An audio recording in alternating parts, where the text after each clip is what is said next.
Today on the CTV News at 5, Alberta Health shuts down another home-based tattoo parlor in Lethbridge. Plus, Lethbridge police lay charges in a 14-year-old robbery. And we introduce you to a U of L athlete who's not just making moves on the hard court, but the music chart as well.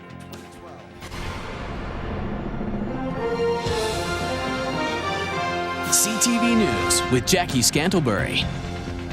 Good afternoon. Alberta Health Services has closed another home-based tattoo parlor in Lethbridge and is urging anyone who received a tattoo at the operation to get a test for a blood-borne virus.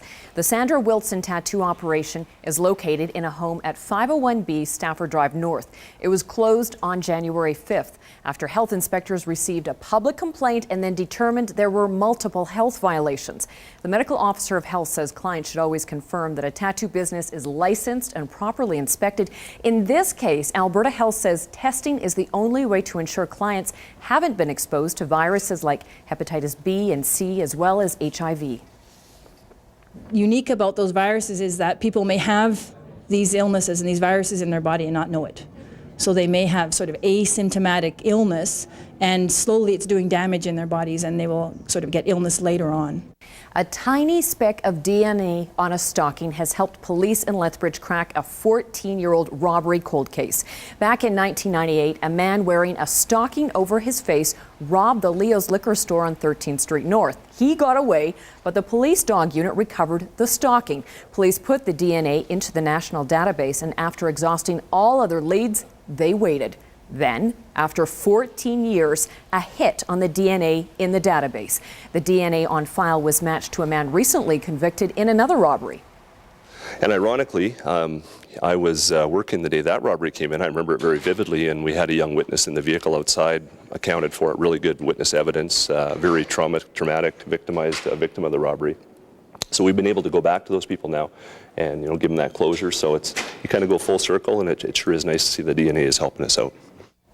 Now, 41-year-old Troy Mark Dean is charged with the liquor store robbery and unlawful confinement, as well as a robbery at the London Road Market. He also faces charges for.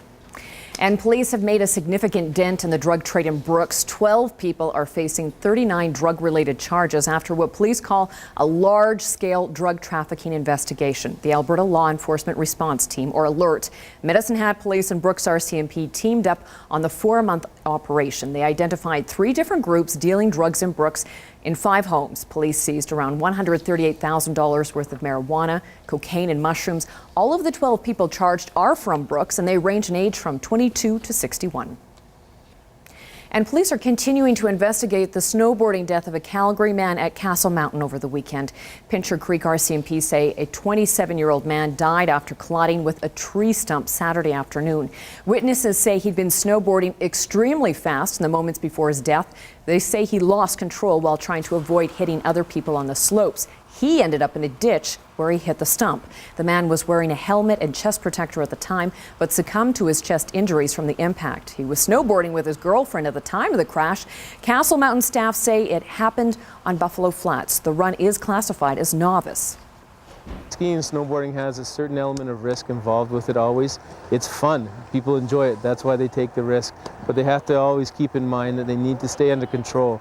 There's a responsibility code. There's 10 points to that. We encourage people always to be familiar with that and to make sure that they can control their speed in such a manner that they can avoid obstacles or other people as well. Police have not released the man's name. Meanwhile, another man is recovering after surviving an avalanche near Kimberley, BC. RCMP say the 35-year-old man from Quick, BC was skiing Saturday in the backcountry area with a 36-year-old Cranbrook woman when the slide hit. After an emergency beacon went off, the female skier was able to flag down search and rescue teams and then lead them to her injured partner. The man is being treated for serious injuries to his arm, but so far this season there have been 5 avalanche-related deaths in British Columbia. And the cause of a weekend fire in Lethbridge is still under investigation tonight. Just before 3 o'clock yesterday morning, emergency crews responded to a house fire in the 400 block of Leaside Avenue South. They worked quickly to extinguish the fire, but the damage, as you can see, is extensive. No one was at the home at the time.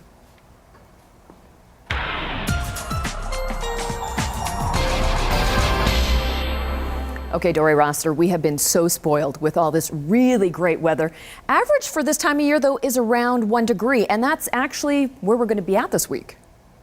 Yeah, we're not going to do too bad temperature-wise. You're right, though. We were spoiled. 12 degrees for a high on Saturday and lots of sunshine, so it felt even warmer than that. So today was a bit of a reality shock for a lot of people. But yeah, we're going to bounce up and down a little bit temperature-wise this week, but we're certainly not going to be in the deep freeze. Could have a little fog tonight in the mix and early tomorrow morning. I'll give you all the details in just a few minutes. Sounds great, Dory. Thank you. A consultant's report recommends Exhibition Park stay in its current location in Lethbridge instead of moving to a new site in either north or the south ends of town.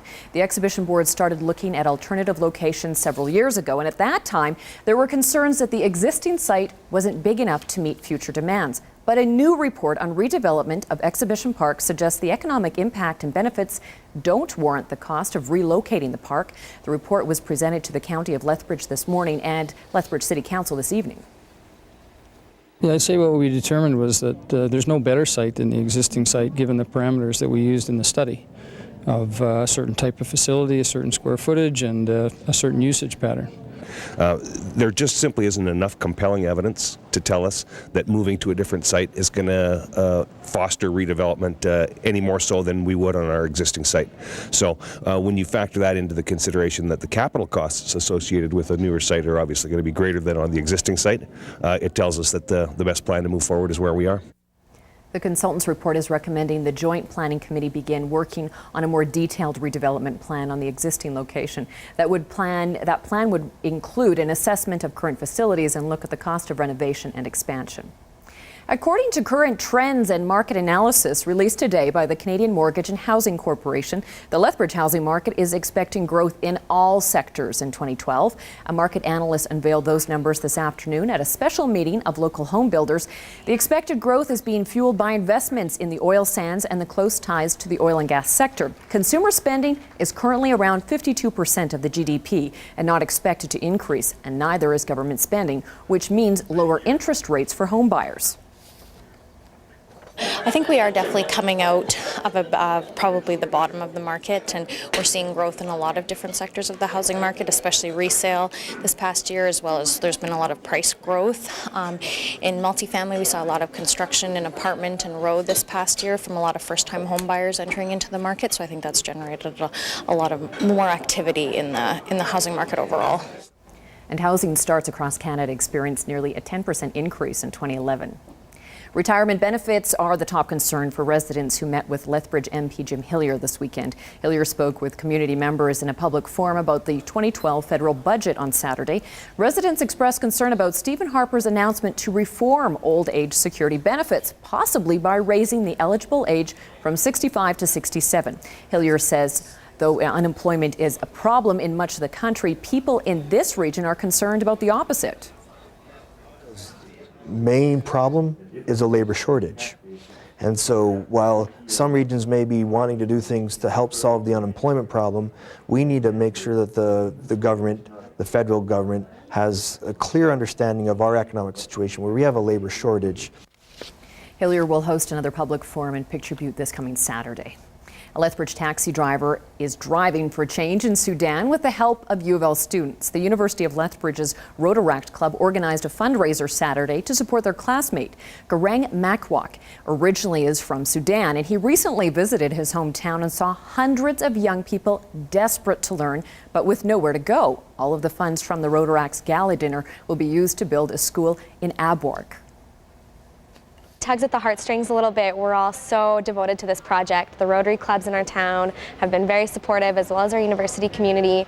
And it's just nice to know that we are helping people that we can see, that we have contacts with. The Rotaract Club holds an annual charity fundraiser each year, and they need to raise $30,000 to build a school.